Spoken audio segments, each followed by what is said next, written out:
My family worshipped my sister like a saint until Thanksgiving, when I revealed I'm a multi-millionaire. She threw her wine. My mom had a breakdown, and my dad just whispered, "You lied to us." And let's all thank God for Sarah's promotion to senior vice president. Mom's voice rang out across the Thanksgiving table, loud, proud, practically singing. Everyone clapped. 12 family members squeezed around the dining room table, candles flickering, smell of turkey and stuffing heavy in the air, crystal glasses catching the light. My sister Sarah beamed, 33 years old, designer dress, perfect hair, raising her wine glass like she'd just won an Oscar. Thank you.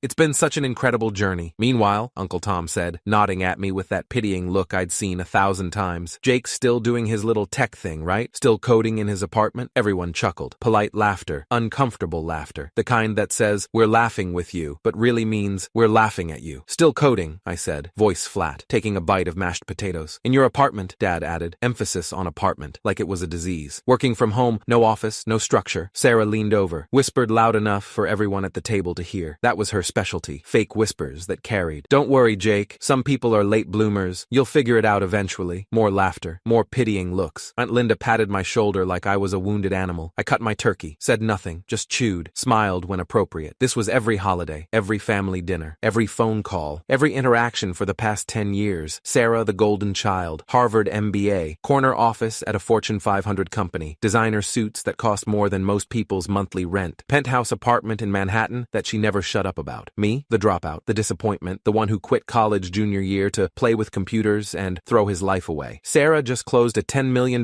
deal with a Chinese manufacturing firm," Mom announced to the table, like she was announcing a royal birth. "Can you believe it? $10 million!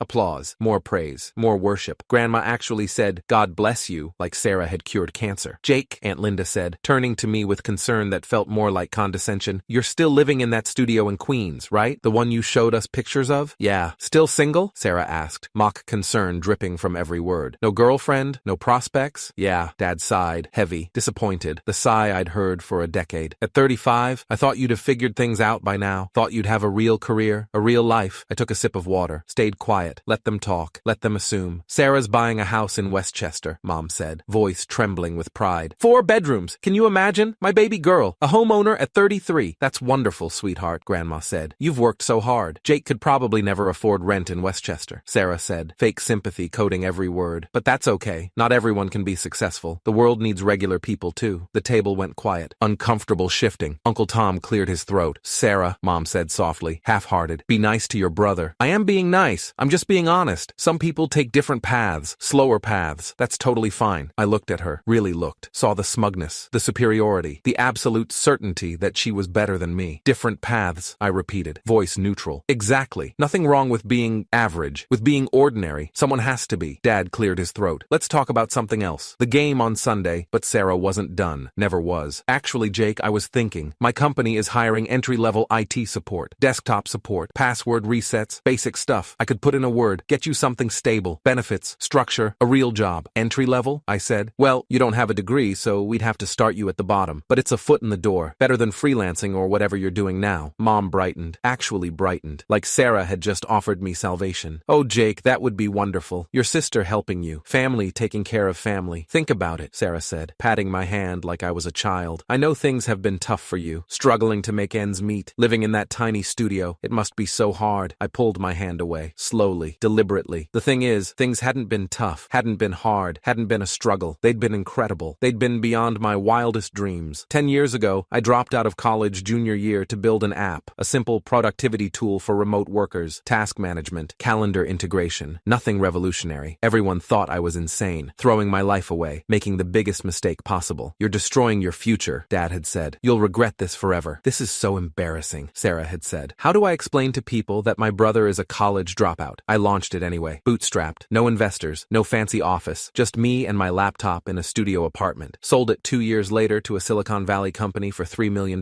built another app, a collaboration platform for designers. Sold it for $8 million, then a third, a comprehensive platform for remote teams, video, chat, project management, everything integrated. Sold it last year to Microsoft for $47 million. After taxes, fees, and strategic investments, I was worth approximately $35 million.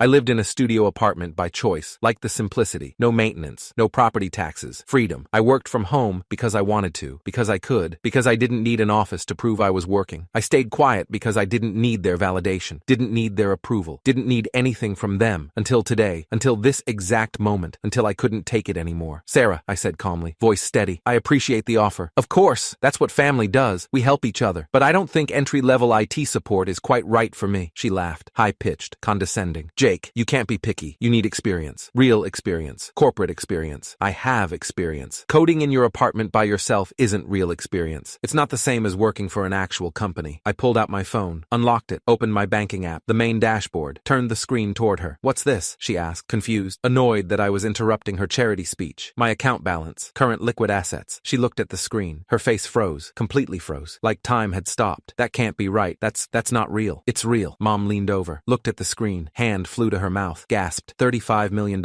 I said quietly. Give or take a few $100,000 depending on market fluctuations. The table went silent, completely silent. Even the candles seemed to stop flickering. Dad grabbed my phone from Sarah's hands, stared at the screen like it was written in a foreign language. This is a joke. Some kind of app that makes fake numbers. It's not. That's my Chase private client account. You can call the bank if you want to verify. You don't have this kind of money. You can't. You live in a studio apartment. You work from home. You don't even have a car. I sold 3 companies. The last one went for $47 million to Microsoft. It was in TechCrunch, Business Insider. Forbes even did a small piece. Sarah's face went from white to red, blotchy, ugly. You're lying. You're making this up to embarrass me. Google me. Jake Chen, tech entrepreneur, San Francisco. Uncle Tom pulled out his phone, started typing frantically. His eyes went wide, wider. Holy shit, he's telling the truth. There's articles, press releases, everything. He turned his phone around, showed the table. Forbes article, young entrepreneur sells collaboration platform to Microsoft for reported 47 mat. Mom started crying, full breakdown, mascara running. Why didn't you tell us? Why would you keep this secret? You never asked. You never once asked if I was successful. You just assumed I was failing. But we thought that I was a failure, that I was struggling, that I was barely making rent. Silence. Devastating silence. That I was embarrassing, average, living in a studio because I couldn't afford anything better. Dad's hands were shaking, actually shaking. You lied to us. For years. You lied. I didn't lie. I never lied. I just didn't correct your assumptions. There's a difference. Sarah stood up, chair scraping, face twisted with rage and humiliation. You let us think you were struggling. You let us feel sorry for you. You manipulated us. You wanted to think I was struggling. It made you feel better about yourself. Made your achievements seem bigger by comparison. That's not true. That's not every holiday, Sarah. Every single family dinner. You made me the punchline, the cautionary tale, the example of what not to do. Poor Jake who dropped out. Poor Jake who never figured it out. We were trying to help you, to motivate you. No, you were trying to feel superior, to feel like the successful one, the special one, the one Mom and Dad were proud of. She grabbed her wine glass, full glass of red wine, threw it at me. I moved. Glass shattered on the wall behind me. Red wine splashed across the white tablecloth, dripping, staining, ruining. You're a liar, she screamed, full scream, hysterical. You're a manipulative liar. Mom was sobbing now, full breakdown, hyperventilating. My son is a millionaire and I didn't even know. How could you do this to me? Dad just stared at me, shell-shocked. You could have told us, should have told us. Why? So you could treat me differently? So you could suddenly be proud? So you could tell people I was successful? We've always been proud. No, I cut him off, sharp, final. No, you haven't. You've been disappointed, embarrassed, ashamed, until exactly 30 seconds ago when you saw a number that changed how you see me. Sarah was shaking, trembling. I offered you a job. I tried to help you. I was going to save you. You offered me entry-level IT support making $45,000 a year. I made that much in interest last month. I could buy your entire company if I wanted to. Her face crumpled, actually crumpled. She sat down hard, started crying. Uncle Tom laughed, nervous, uncomfortable. Well, this is awkward, very awkward. Grandma spoke up, sweet voice, confused. Jake, honey, why do you live in a studio apartment if you have all this money? Because I don't need to prove anything to anyone. I don't need a mansion or a luxury car or designer suits to feel successful. Unlike some people, I looked directly at Sarah. She was crying harder now, mascara running, perfect hair falling apart. Every family dinner for 10 years, I said quietly, voice cold, controlled. Every time you introduced me as your less successful brother, every time Dad sighed about my choices, every time Mom looked disappointed, I could have stopped it, could have corrected you, but I wanted to see how long you'd keep going, how far you'd take it. That's cruel, Mom whispered. That's so cruel. Is it? Or is it honest? Or is it just revealing who you really are? I stood up, grabbed my jacket from the back of my chair. Simple jacket, $40 from Target. Where are you going? Dad asked, voice small, broken. Back to my studio apartment, the one I own outright, in a building I purchased last month. 12 units, great investment property. Sarah's head snapped up. You bought a building? Cash purchase, great location. Rent covers property taxes and maintenance with plenty left over. I walked toward the door, everyone watching, silent, stunned. Jake, wait, Mom said, desperate. Let's talk about this. Let's figure this out. I turned back one last time. Last look. You want to talk? Fine. Let's talk about how you made me feel small for 10 years because I didn't fit your definition of success. How you worshipped Sarah for doing exactly what you wanted. How you never once asked if I was happy, if I was fulfilled, if I was living the life I wanted. We just wanted what was best. No, you wanted what looked best, what you could brag about to your friends, what fit your narrative of success. There's a difference. I opened the door. Cold November air rushed in. Happy Thanksgiving, everyone, and I walked out.